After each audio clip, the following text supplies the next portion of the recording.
It's great to be here in Louisville. We were in the Sweet 16 2 years ago. It's a lot different situation this year with having the arenas full. Completely different team. You know, Quinterly's the only scholarship player that was on both teams. He's obviously playing great for us now. He played great for us then, but come back with two separate teams. You know, all the teams in the Sweet 16 are pretty good. San Diego State's really good. You know, we've got two teams with us and them that are both top 5 in the country in defensive efficiency. They're a great defensive team. They've got a lot of players on the offensive side that can create shots. We're going to have to be great defensively. You know, there's similarities in that. There's obviously style of play differences. They play a lot slower. We try to get it up and down. You know, so it's going to be who can make it more their tempo. But I think we've been able to show that we win games in the half court too. You know, when you've got a good defense, I think you're in most games. So we're going to have to be great defensively. We're going to have to rebound the ball well. And, you know, we're still going to try to play fast, but we're not, you know, if you watch us play, we don't force the tempo on our defensive end. You know, we're not gambling, pressing, trying to get the tempo. We're playing pretty solid on the defensive end. So, you know, we'll push on offense, try to score early. If they're getting back and not letting us score early, we've won plenty of games in the half court too. So we're confident we can win either way, but we're going to have to be tough. They're an older group. We're younger. We don't have near the experience they have, which, you know, with most groups, I think that'd worry you. I think this group's shown how much maturity we have. And the fact that we're young doesn't mean that we're immature. It just means guys haven't played as many games and they're a little bit younger. I told our guys this morning, the NBA drafts a lot of young players and they start them early in their career and they're pretty good. Like, I think you guys have been mature, and this lack of experience that people are talking about, I'm not worried about it, because you guys have shown how mature and prepared you can get. The age doesn't necessarily matter. It's more what your mindset is, how focused you are, how mature you are when you walk in. So we're looking forward to playing a great game. We're happy to be here. It's a great time for Alabama basketball. Thank you, Coach. Let's open it up. Start here on the right side. We'll go 1 and 2. Ryan Hennessy, NBC 13 in Birmingham. Coach, this location, the reason why you guys are here, the fans is a big reason. Quick trip. What's the message to the fans that can make a long weekend out of this? They've been great for us the entire NCAA tournament. We'd love it for them to come support us just like they did in Birmingham.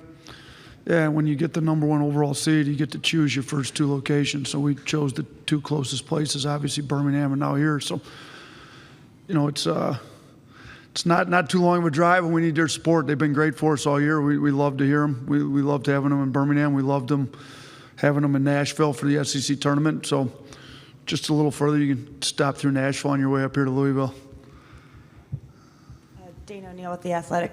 Nate, John Calipari used to like to say, I'm not going to let anybody steal my joy.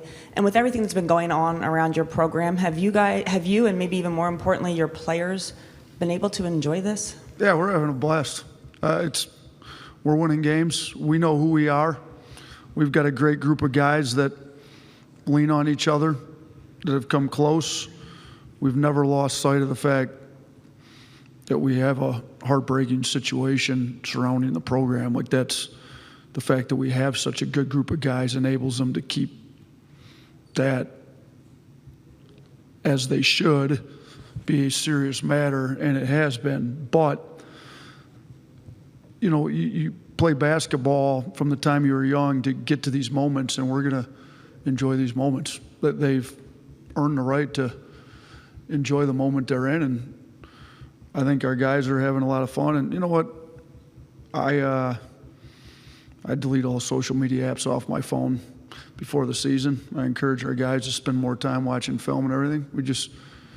We're going to control the stuff we can control, and our guys have done a great job being cognizant and aware of the entire situation we have going on, the big picture stuff, but they've done a great job of being where their feet are at and focusing on the details at hand. When we're in a video session, that's where our minds are at. When we're in practice, that's where our minds are at. We're focused on practice. When we come into the games and the ball goes up, our entire focus is on what we need to do to win that basketball game. So I think that's enabled us to enjoy the moment as we're in the moments too. Okay, a bunch of questions on this right side. We'll start in the front, then middle, then back. Nate, the three-point shooting numbers across the tournament are pretty low. The actual ball itself keeps coming up. I think one of your guys said that guys in the locker room are talking about it. Other sites, guys have talked about it. Is this an actual thing? Should there be a uniform ball across college basketball? Have a new ball for the postseason seems kind of odd. Yeah, we kind of had the discussions as staff. So I'm big on the players being as comfortable as they can be. The environment, we try to shoot in the arena we're in. If we get into a place, we shoot the night before. Charlie Henry, who was in the NBA, was on our staff, talked, he's just like, I have no idea how college doesn't have a uniform ball. Like, you couldn't imagine you're in the NBA, everybody plays with the same ball every night. So here we've got all the different balls we could possibly play with through the year. Garrett, our equipment manager, has, enough of them that the days leading into that particular game, we play with that ball.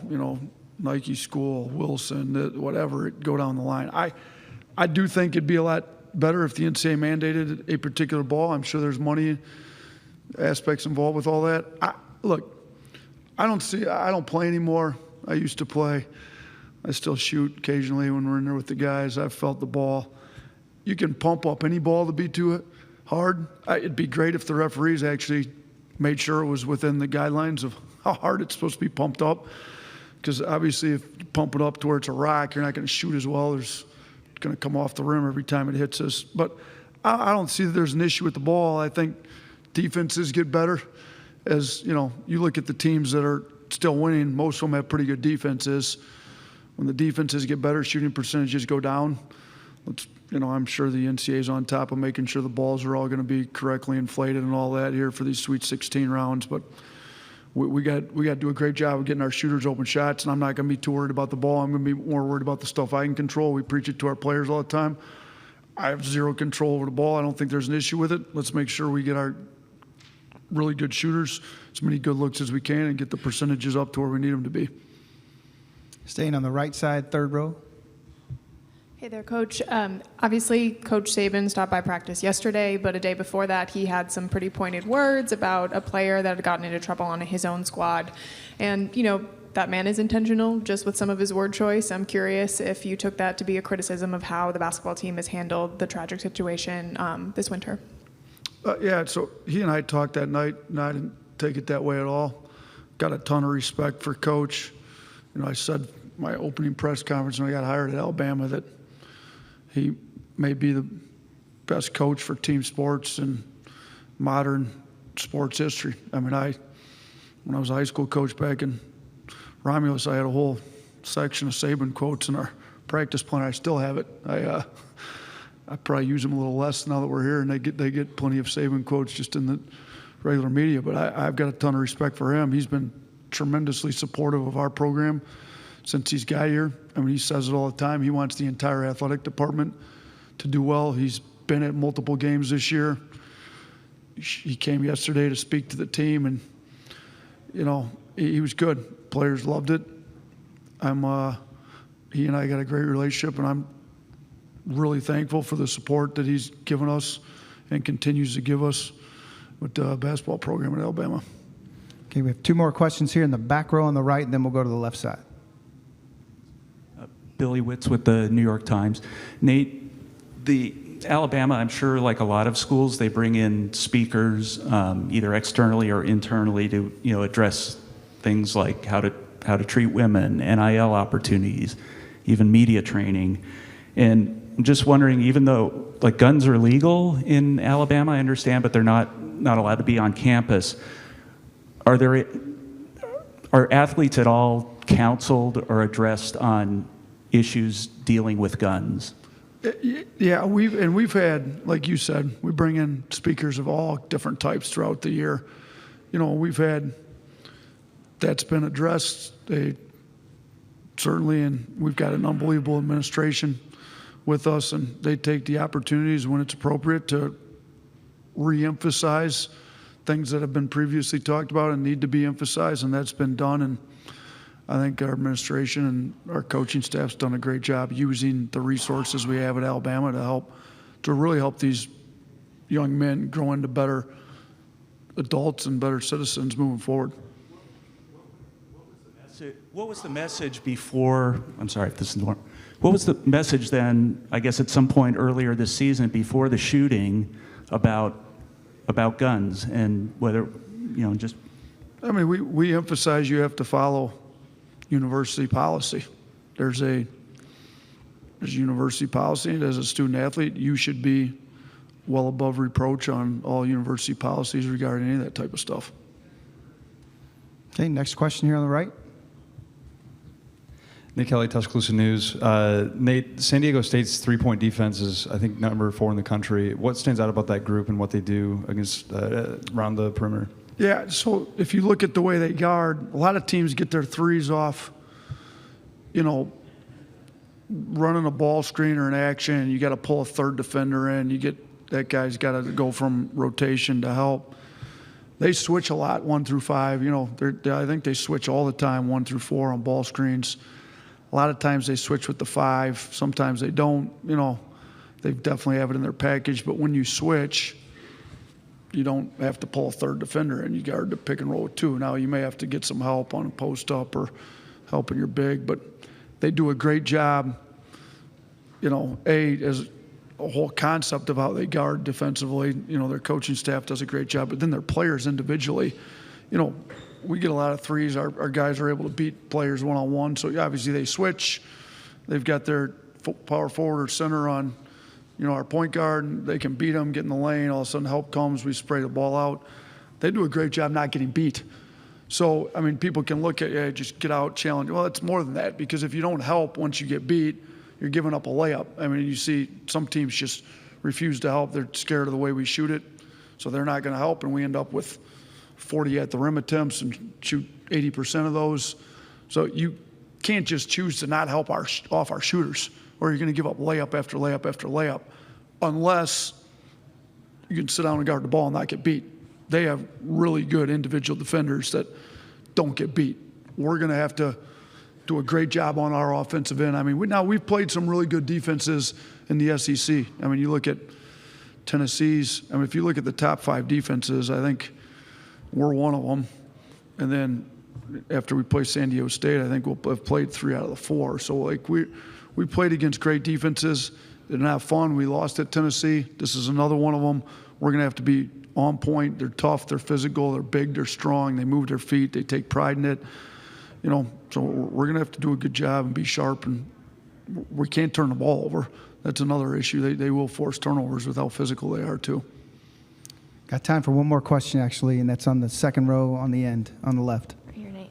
Danielle Lerner with the Houston Chronicle. I'm curious, with the David and Goliath narratives that tend to be really common throughout this tournament, how do you approach that as a 1 seed? Do you lean into it, or do you try to kind of flip it on its head a little bit, to motivate your guys and prevent from overlooking your opponents? Yeah, I think what makes the NCAA tournament such a great event is what you're talking about. I go back to when I was a kid, and you see these, I'm thinking about Bryce Drew and hitting a shot at Valpo and just all those great upsets and shots. But you've also got great games between 2 great teams. I'm thinking about, Bobby Hurley's Duke team where Christian Laettner hit the shot against Kentucky. That's one of my best memories, watching 2 really good teams play. So you don't just have to have the upsets to make for great TV and for the fans. You can have really good teams going at it, which is what I think we've got here. We never lie to our team and try to tell them this. We don't try to. We tell them the truth. So we tell them, when we're focused and concentrating on what we're supposed to be focused on, we should be the best team in the country. Now we need to play like it, and we've had enough games this year where we haven't done that. So we're not trying to flip it and tell them anything different. They know we're the number 1 overall seed. They know what we're capable of when we bring it, but we need to bring it. They also know we're capable of losing at Oklahoma by a large margin. We lost to Tennessee. We didn't guard very well against Gonzaga. Took a loss last regular season game of the year. We went to A&M. Weren't what we needed to be. taken enough losses against good teams and some that weren't as good to where they know what they have to do on any given night. So, no, we're not. I mean, the David Goliath thing, from here on out, I think we're going to be playing really good teams. That's going to be two great teams going at it, and it'd be good for college basketball, and our guys just got to be ready to go.